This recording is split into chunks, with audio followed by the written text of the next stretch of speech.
This episode is brought to you by Instant Impact. Instant Impact provides transformative talent solutions to small and mid-sized companies that are making between 30 and 500 hires each year. If your recruitment's giving you a headache and you don't know where to start, then give the team at Instant Impact a call or visit www.instant-impact.com for more information. Hello and welcome to We Need to Talk About HR. I'm your host, Louise Fraser, and today I am delighted to be joined on the show by Ramneek Sohal. Ramneek has spent 20 plus years building people teams for the likes of Coca-Cola, Karen Millen, Dixon's Carphone, and now Domestic and General. She walks into businesses that have no HR function and builds high-performing teams from the ground up across retail, tech, banking, and FMCG. Not only that, she is a qualified coach, a former King's Trust Board trustee, and she hosts her own podcast on living with purpose and intent, which I love. And today we are going to be talking about how you build high-performance HR teams and how you keep from burning out. So welcome to the show, Ramneek. Thank you. It's nice to be in the hot seat for a change rather than hosting. Yeah, absolutely. So first question for you, 20 years into HR, what still gets you excited about walking into new businesses in HR director roles?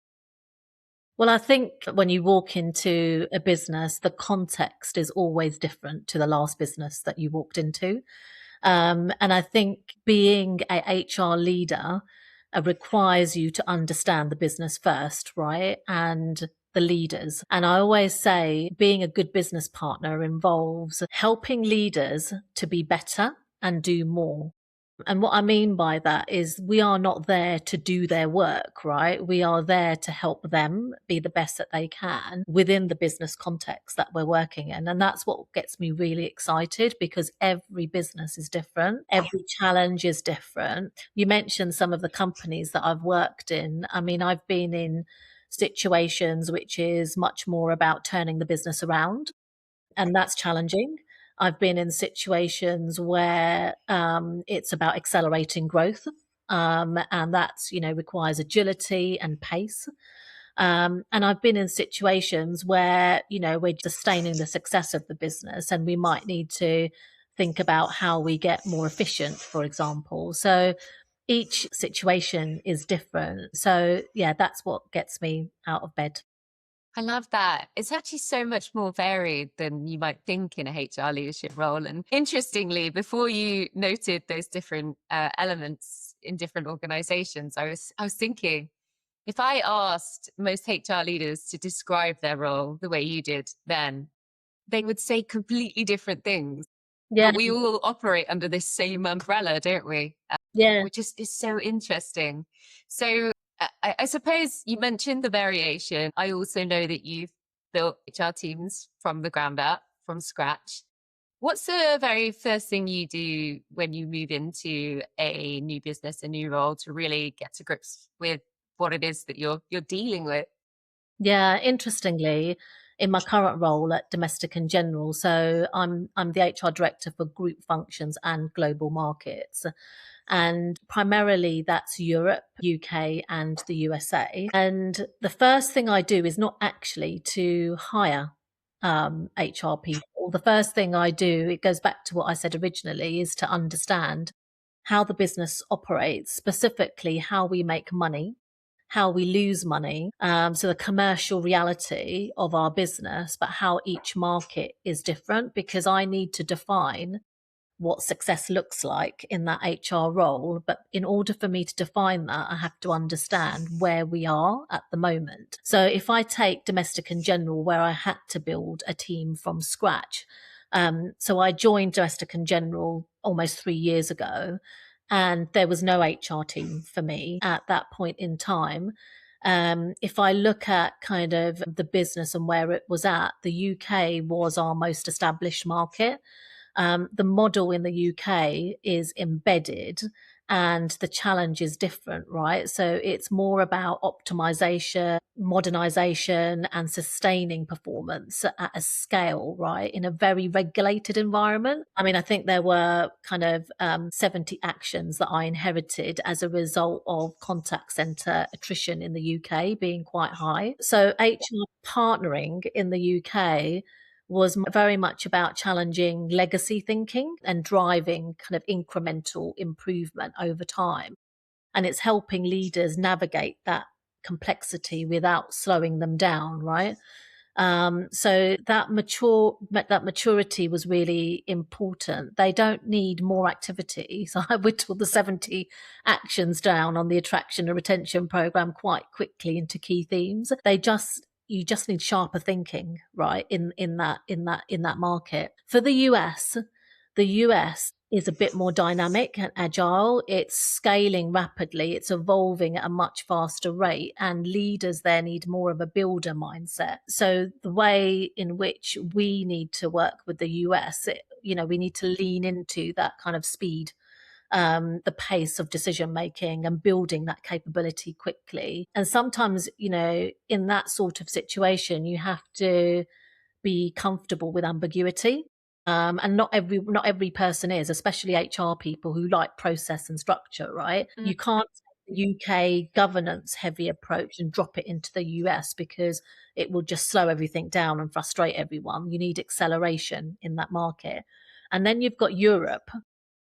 And interestingly, my president of Europe loves a good analogy. So when I was thinking about Europe the other day, I was thinking this is a real mosaic of entities because it's not one market, it's a collection of distinct regulatory environments, cultures, and operational models, right? So you're dealing with different labor laws, different cultural expectations of leadership, different levels of organizational maturity. So the point I'm trying to make is that one size doesn't fit all. So I need different HR capability in some ways to match those three distinct realities, because you don't want to stifle or disrupt or alienate any of those markets. So I really started with understanding that whole system and also the ecosystem around a domestic and general, right? Who we partner with, who our clients are, how do we work with our engineering population. And then I then looked at what gap I was trying to fill. When I came in, what struck me the most was that HR was working hard, but it wasn't always connected. We didn't have an HR business partner capability at D&G, right? We didn't have a consistent way of partnering the business, and in some cases even headcount data wasn't even available. So that's really hard because you don't have the full picture. So if you have the full picture, you can't impact performance in the way that you want to. So I then defined, what that HR business partner role really looked like, and then went out to find that. And that was 5-6 months later, right? I needed to do the work beforehand to really get that right. I like that because I think in some ways we're very good, broadly speaking, as HR leaders at working with our functions, our department heads, our senior leaders. Okay, what are you trying to achieve? What does good look like? What does good look like in 2 years' time? Let's work back. Let's fill the capability gaps that make sense for your team. Often in HR, we are backpedaling or we're so busy, we don't really get off the treadmill.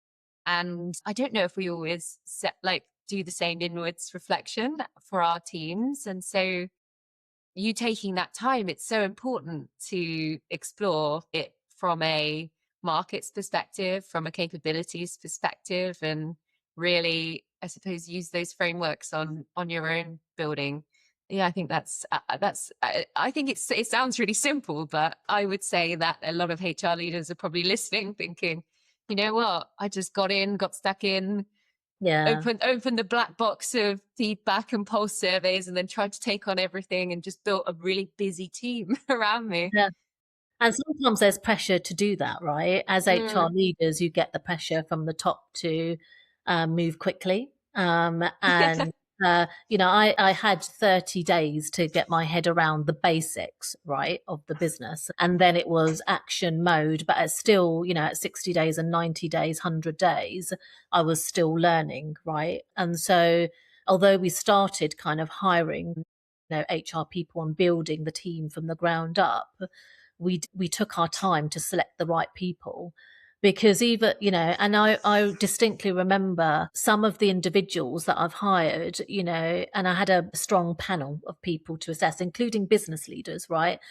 Some people came across as probably less experienced than we needed to. What I look for and what was really important to me when I was hiring and building the team, and still is when I'm managing the team and leading the Centre of Excellence for Business Partnering, is identifying people that have good judgment, right?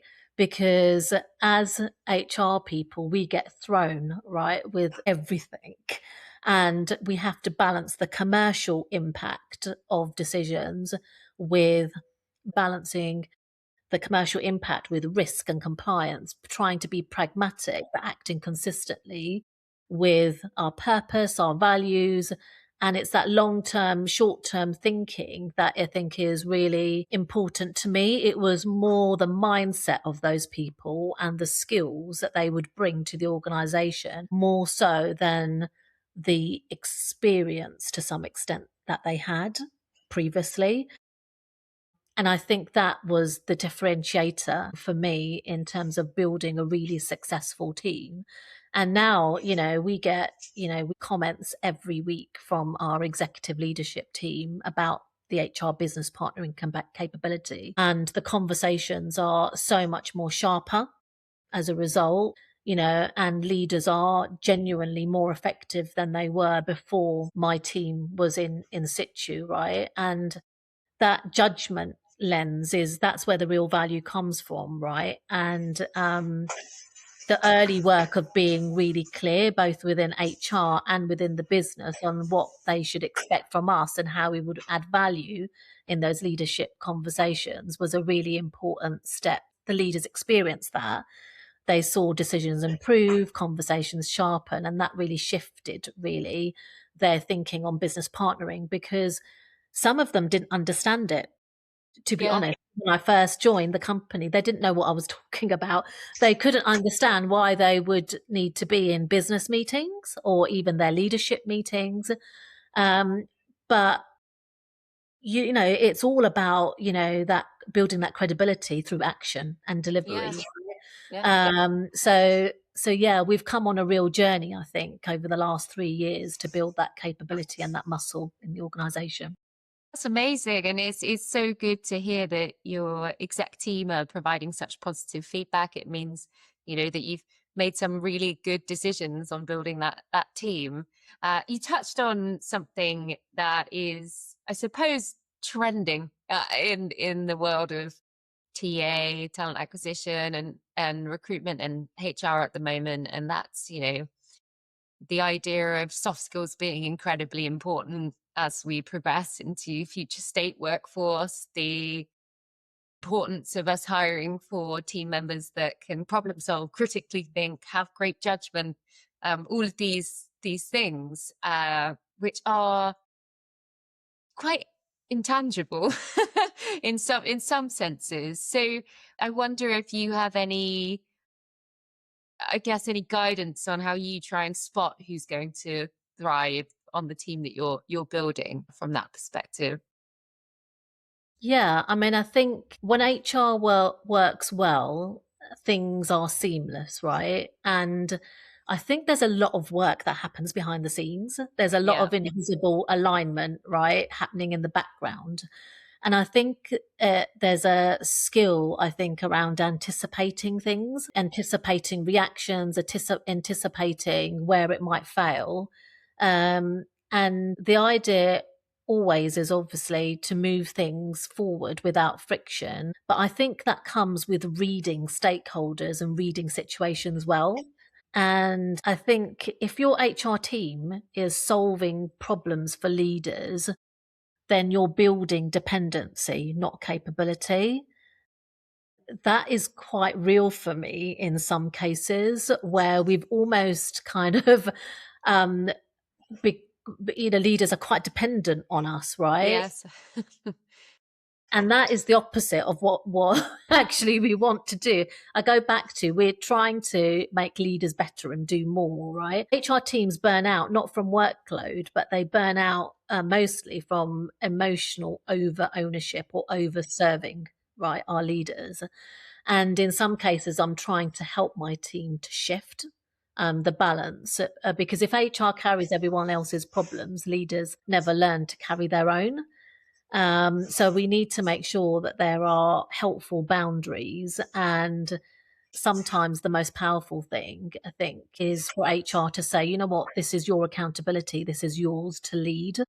So there's a lot of those conversations, I think, happening now that didn't happen at the beginning. Now that we've evolved the HR business partner model further into embedded that value into the organizations, those are the sorts of conversations that I'm now having to have with both business leaders and HR people. So yeah, you just don't build sustainable teams by being endlessly available. We'll build them by building strong leaders. So I stick to my kind of overall purpose of our job is to make leaders better and do more.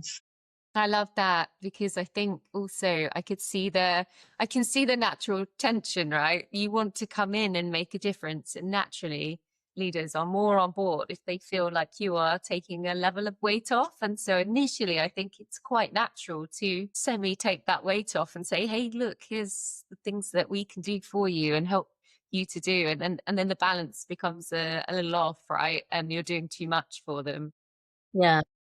So I can see that playing out. I think it definitely plays out at times in my own organization, and there's a balance to be had. And I also agree that, HR teams are being hit pretty hard with burnout more broadly, both taking on a level of responsibility for leadership and also, taking on a lot of, I suppose, various different weights, I would call them, from employees as well. We talked about this in the lead up to Yes. recording Yeah. the podcast, and you spoke quite passionately about burnout within HR teams. Is there anything that you're doing within your own HR team, or the wider HR space, to support or try and, I guess, stop that burnout within your HR team? Yeah. I mean, I think some of it is, trying not to overserve, which I've just talked about, but some of it Yeah. is behavior, right? So if I think about Europe and the different countries that we have in it, traditionally Europe have said, we're very complex, we're very special, we are completely different to the UK. But I always remind them that complexity is not sophistication, so it might be 20% different because of all the regulatory and legal requirements, but it's not massively different, right? And this is where global local comes in as well. Relying on the global teams to help you is a really key element of, especially the people within Europe that can be at risk of burnout, right? Because they're owning everything in that country, right? And from a delivery perspective. So relying on the global kind of frameworks and principles and values and the why bit, and making sure that you can leverage that resource is really key. I think in terms of general behavior, I know this sounds simple, but using technology tools in the way that you should do is also really key. And I mean that with the greatest respect. I only use email to share critical information, which is too much to share in one conversation or as a pre-read to a conversation. I tend not to use email for decision making or things that require debates, right? I really drive decision making through interaction, right? And I think often especially HR teams, especially quite process-driven HR Yeah. teams, will use email for everything, which takes up a whole load of time, right? And can definitely burn you out. We've stopped using PowerPoint to some extent. We try and force our thinking on one page because 10 pages can hide what we're trying to say. And we also ruthlessly try to prioritize. Mm, That is not a management trick, a time management trick or anything like that. That is really being really being deliberate about what really matters right at this moment in time. So one of the things that we do at D&G every single year is we have annual OKRs with specific KRIs attached to them. And we go down and we then translate that into departmental, and then we translate that into actual people plans for the team. And I've constantly have to remind my team that if you're doing something that doesn't align to the plan, you shouldn't be doing it, or you should at least be questioning why you're doing it, and does it add real value to the organization. So yeah, I think that is really critical, is that we're constantly ruthlessly prioritizing because things change so quickly. yes. A very fast-paced organization. We don't need more activity. We just need sharper focus on what actually moves the business. I feel like you said so many hot takes there from a HR leadership perspective, most of which I agree with, around moving out of the email space, trying not to provide death by PowerPoint to anybody, and the Yeah, piece around understanding how the business goals drip down into your functional goals, and making sure that you consistently have an eye on whether what you're doing actually aligns to them. All of those make lots of sense to me. I love that you're so happy to say that out loud. And hopefully, hopefully some of our listeners think, you know what, actually, I should do the same. the other thing, Louise, is just going back to the point we were talking about alignment and all the stuff that happens behind the scenes. If you're really good and effective at that, you save so much time, right? So a lot of HR credibility comes from getting ahead of conversations before they actually happen. My boss, she and I talk very, very regularly, and some people are quite surprised by that, but we talk to the same stakeholders pretty much all of the time. And I talk to her to protect alignment and avoid surprises. Mm. So if you know your stakeholders well and you can anticipate that, getting ahead of those conversations before they happen can save you so much time. There's a really key way of preventing burnout, right? Because then you're aligning and anticipating much earlier on. And just, yeah, that makes you just more effective, I think, as a leader and an HR professional. I agree. I think alignment's incredibly important. You talked about change, and we talk about change a lot. I also work for a fast-paced organization. I think most organizations are quite fast-paced at the moment. And I think that definitely has an impact on, how you feel about work, and potential for burnout as well.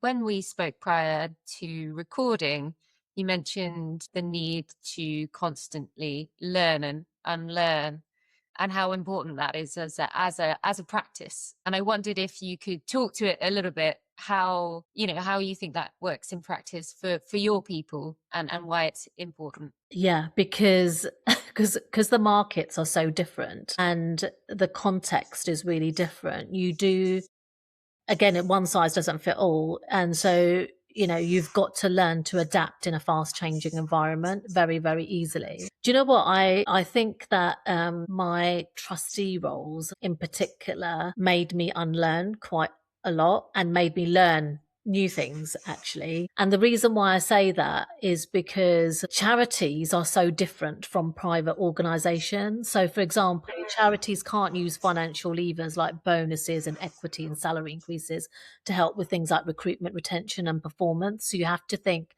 a lot more broadly. And because as an HR director or a CPO, you are always advising the exec or the board, you get into this kind of functional leadership expertise role, right? But when you're on a board, you can't do that. You are actually the board. You become the board, right? Yeah.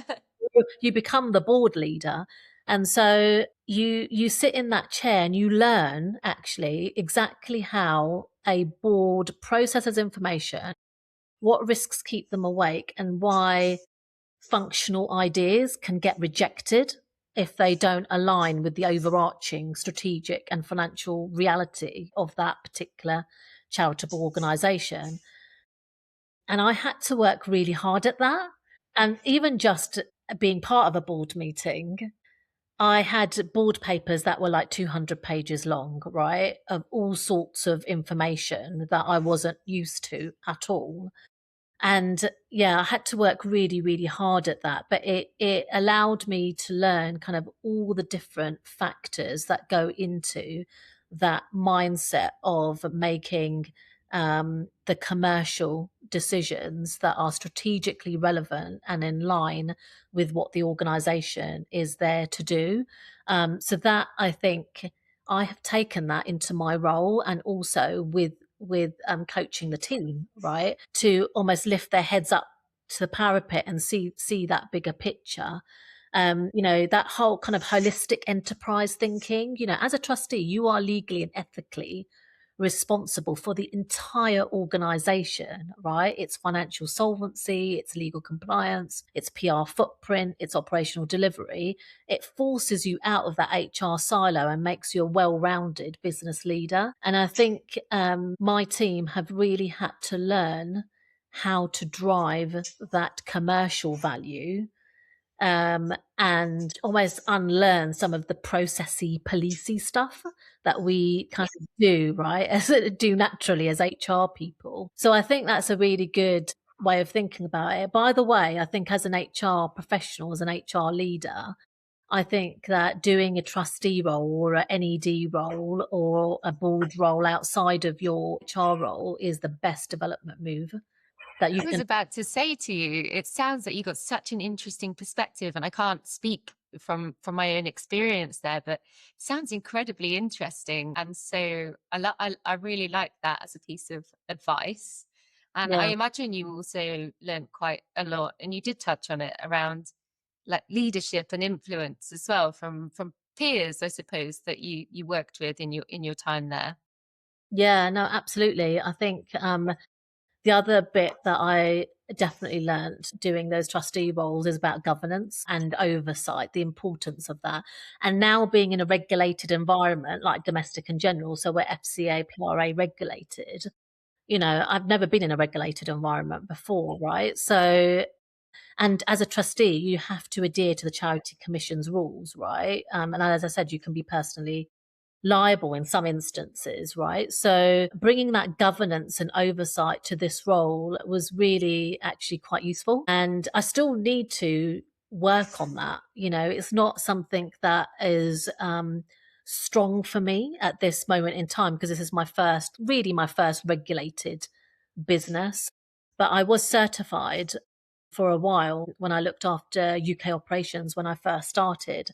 And it is such an important skill to have as a leader in that environment. So I think a trustee role is an accelerated masterclass, right, in governance, resourcefulness, and as I said, purpose-led leadership, purpose-driven leadership, because you really have to focus on the charity's missions and the values, because you have a workforce that are made up of volunteers and a workforce that are made up of, people on very, compared to private sector, lower salaries, right? So the Yeah. mission, the impact, and leading through purpose, leading through culture and social impact is really, really important. And as leaders in any organization, you can take a lot of that from those trustee roles and bring it to the private sector. It's a real masterclass I would recommend. You might have sold it to me. Yeah. Yeah. Yeah, 100%. Well, I can't believe it, but we are nearly at time. Really? Yeah, I know.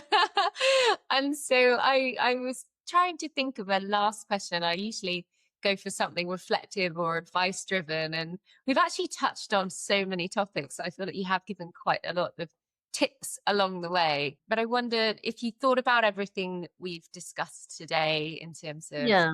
building teams and high performance and burnout and change. If a HR leader that's listening was to take on board and try one thing next week, what do you think it should be? I think separating what needs to be consistent from what needs to actually flex in the context that you're working in. Because I think the mistake that people often make, especially in HR, is to try and standardize everything. So, because it feels neat, right? And, you feel a level of control, but it actually gets in the way of true high performance. So, yeah, things don't need to look at the same across markets or companies. They shouldn't.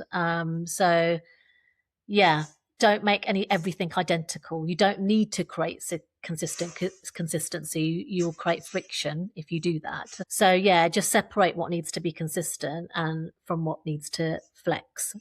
Yeah, that's what I would love say. that. Yeah. Amazing. Well, thank you so much for coming on the show, Ramneek. We've had a fabulous conversation and I've loved every minute. So really appreciate it. And thanks so much. Thanks, Lou. I've really loved the conversation. Thanks for having me.